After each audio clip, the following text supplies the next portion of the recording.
Hey everyone, welcome to Whiteboard Friday. My name is Brittan Bright. I'm the Director of Client Strategy at iAcquire.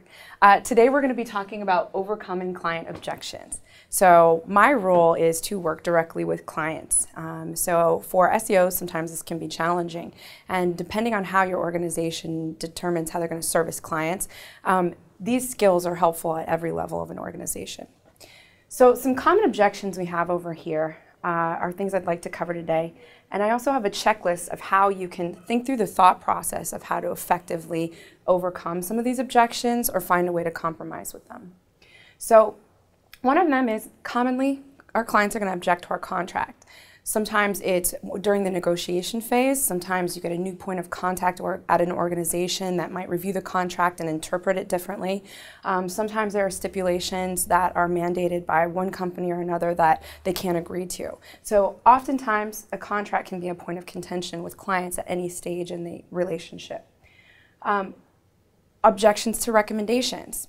Not everybody thinks that every recommendation we make as a service provider is always going to be as brilliant as we think it is, or be able to actually implement the recommendations in the full way that we intend them to be. We have to be prepared to understand and speak to any objections we have or that we encounter when it comes to the recommendations that we make for our clients. Our business model.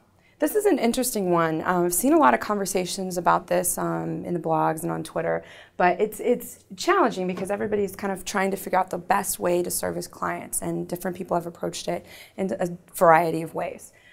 Sometimes clients have a preference, sometimes clients just want what they want, and it really depends. So you have to be able to speak to your business model and overcome that when it becomes a challenge in a relationship with a client as well. And then to your process. This is an interesting one. It depends, again, on your point of contact and who you're working with at an organization, but there are times that you may have your process questioned. There may be a client that is particularly interested in a specific tactic being done a specific way, but there are many times where we're having to defend and sometimes explain our process, and I think there are some really productive ways that we can get around that. And then also your staff. Not everyone likes the people that have been assigned to their account. Not everyone is able to work effectively. Not everyone is able to understand personalities. And so that is something that we have to be prepared to do, is understand how we can overcome objections to the staff that has been assigned to a specific account.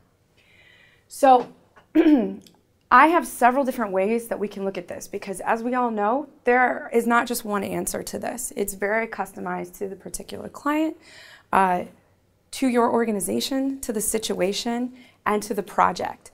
So instead of telling you exactly what to do, I think it's helpful to understand a good way to think through some of these issues. So I put together a checklist of things I like to go through in my mind as I'm advising my team on how to overcome some of these challenges when we encounter them. Understanding the objection. That's really, really important and often not thought about. Sometimes a client might come back and say, hey, I don't like the terms of this contract, and provide a different solution, like I want a 30-day out, or I want to be able to approve every single thing that you do before I see it, and just something that will throw off the process. And instead of reacting to the actual thing that the client says, we need to make sure that we understand the root of that issue. Is it because they have quality concerns? Is there another way that we can overcome that? Is there something we didn't do in the sales process that left them feeling a little unsure and wanting a little bit more of the process in their control? Is a 30-day out something standard across their organization? Is there another way that we could compromise with that and understand what needs to be achieved in order to get buy-in from possibly someone higher up who determines whether or not a contract is approved? So understanding what the objection is and what's behind it is often more important than just immediately reacting to what the objection is at first. One solution to contract objections that I thought I'd share that is pretty simple is sometimes using their contract. Now, obviously that's not ideal, but there are some organizations that have very, very strict contracts, and we all know what it's like to get held up in legal, or their industries are very particular. And if it's something that your organization allows you to do, Sometimes using their contract is a way to show that you're taking a few steps toward the direction of really compromising and resolving an issue with the client, and can be very much appreciated and realized by creating a better relationship through the length of the engagement with the client. Understanding the objection goes both ways too. So if you're a client and you have an objection to something that your service provider is doing, it is in your best interest to make sure that your objection is understood to who you're working with. So, like I said, if your issue is with the contract, instead of necessarily kind of coming up with a solution, try to make sure that the person you're negotiating with understands where you're coming from, because they might have a creative solution that they've done for another client in the past that they can then do for you. Put yourself in the objector's shoes. Empathy is key.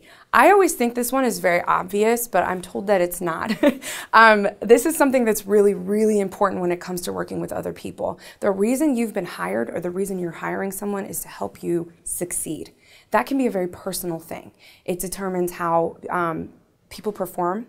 It determines how people are reviewed in their jobs. So it's a very, very personal thing. So putting yourself in someone's shoes will help you understand some of the feedback you're getting on some of these. Maybe someone rejected your recommendation because it was completely the opposite of something that they themselves had championed before bringing you on board. Understanding that you might be coming in and, unbeknownst to you, possibly destroying some of the work or negating some of the work that the person you're now working directly with had put into place, and the sort of emotions and the feelings behind that might help you approach rephrasing your recommendation in another way. Also, some internal roadblocks, understanding how challenging and frustrating it might be to know what the right thing is to do and not be able to do it. Be creative. This is a huge, huge thing. Really, really talented SEOs have the ability to apply an artistry to the science that is SEO. Having the ability to be creative with your recommendations to make sure that there are things that your client can implement is extremely powerful, and it will get you a long-term client. Do unto others, the golden rule. Again, something that seems pretty obvious, but it can be easy to forget when we get caught up in the passion and the frustration of the way we pour our heart and souls into the work that we do, especially when we feel misunderstood or maybe underappreciated by the client. So, for example, if someone doesn't like your business model, if someone would rather speak to one of the consultants that's working on their project instead of maybe their account manager, or maybe somebody wants to speak to someone more senior than the person they've been assigned to. There are a lot of different ways that accounts are serviced, and that is a tough decision to make as an organization. So something that I like to point out is to know that the sales process never ends. If somebody doesn't understand your business model, then that could be part of the challenge. So never forget that you need to stay on your toes with your clients. You always need to help them understand why they're working with you, why we're doing everything we can to make them be successful. And don't forget to be on your best behavior and pull out all the stops. Don't get lazy just because you have a client already locked down. This will help them get a better appreciation for things like the way you choose to run your business. Compromise. When you can, that's really, really important. Sometimes we just have to compromise. We can't draw a hard line in the sand. I think this is really, really hard for some people, particularly when it might seem very clear-cut from a technical perspective. But, for example, with your process, I know that we have that challenge sometimes internally when we're doing creative things. For example, if we're creating an infographic for a client, and the client might have a different vision, and sometimes we need to really take that vision into consideration and understand why it's important to them, what we can do on our end, even if it might be outside of what we would typically recommend. If it's something that goes more towards the goals that the client has laid out for us, sometimes we might just have to do a little compromising. But in this, trust is essential.